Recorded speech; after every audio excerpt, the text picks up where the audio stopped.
Magkano na po ba isang kilong bigas ngayon? Alam mo, binuin mo. Magkano na po?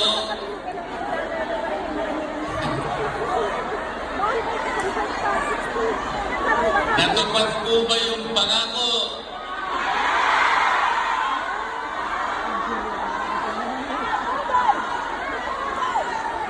Ang presyo po ba o sigil ng kuryente ngayon ay mababa sa ating bansa?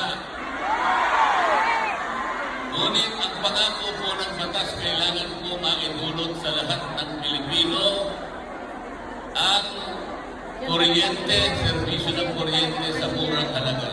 Yan po ang pangunahing layunin ng batas na ginawa 24 na taon na nakararaan. Hanggang ngayon, kabaliktaran po ang nangyari.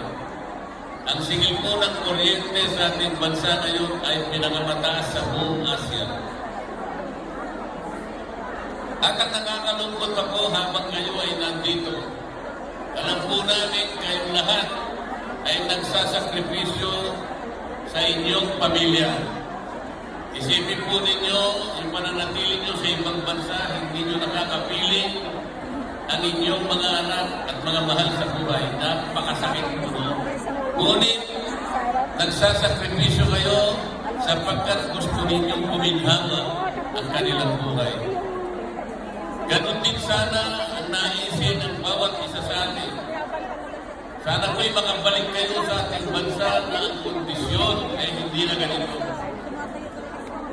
Sapagkat pananagutan po ng Estado na pangalagaan ang lahat ng mamamayan. Ngunit ang nangyari po ngayon,